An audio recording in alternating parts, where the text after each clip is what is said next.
আওয়ামী লীগের যে সমর্থন আছে মিনিমাম 15 থেকে 20% ভোট তারা পেতে পারে। তাইলে কিন্তু 3 দিয়া পূরণ করলে প্রায় 60টি আসন আওয়ামী লীগের সেই স্বতন্ত্র প্রার্থীরা পাবে।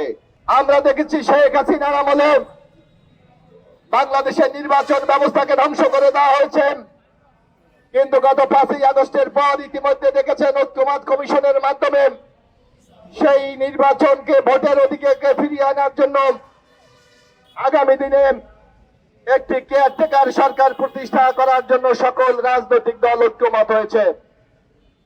কিভাবে আগামী দিনে বাংলাদেশকে একটি গণতান্ত্রিক বাংলাদেশ তৈরি করা যায় সেই বিষয়ে ইতিমধ্যে আলোচনা অধিকাংশ ক্ষেত্রেই সমাপ্ত হয়েছে। বন্ধুরা, গণতন্ত্রের ক্ষেত্রে যদি 100% মতামত সবাই একমত হয় সেইটাকে কিন্তু গণতন্ত্র বলা যায় না। গণতন্ত্রে মত থাকবে, পথ থাকবে, ভিন্ন মত থাকবে, তার মাধ্যমে যদি একটি সিদ্ধান্ত গ্রহণ করা যায় আমরা মনে করি সেটাই হলো সবচেয়ে কার্যকরী পন্থা। ইতিমধ্যে দেখেন ঐক্যমত কমিশনের মাধ্যমে যখন একটি চূড়ান্ত সমাধানের দিকে যাচ্ছিল তখন কোন দল মনে করেছেন এই পদ্ধতিতে যদি নির্বাচন হয় আগামী দিনে তাদের ভরাডুবি নিশ্চিত। বান্ডেল থাকলে প্রতি সেনমানিতে টাকা বাঁচবে।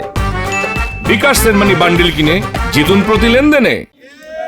আমরা দেখেছি যেই দলগুলি এখন এই আন্দোলন পিয়ারের নামে আন্দোলন করে আগামী নির্বাচনকে প্রস্তাবিত করতে চান তাদের ইতিহাস যদি আমরা পর্যালোচনা করি, জামাত ইসলামী যখন বিএনপির সাথে ছিল 91 সালে তারা 18টি সিট পেয়েছিলেন, কিন্তু 96 সালে যখন আলাদা নির্বাচন করেছিলেন মাত্র তাদের আসন সংখ্যা গিয়ে পৌঁছেছে 3টাতে।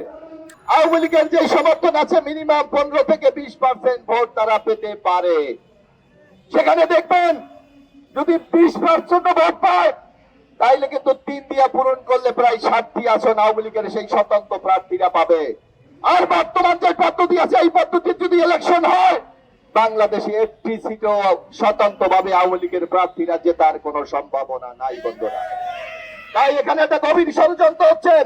এই ষড়যন্ত্রকে প্রতিহত করার জন্য আজকে আমাদেরকে ঐক্যবদ্ধ হতে হবে।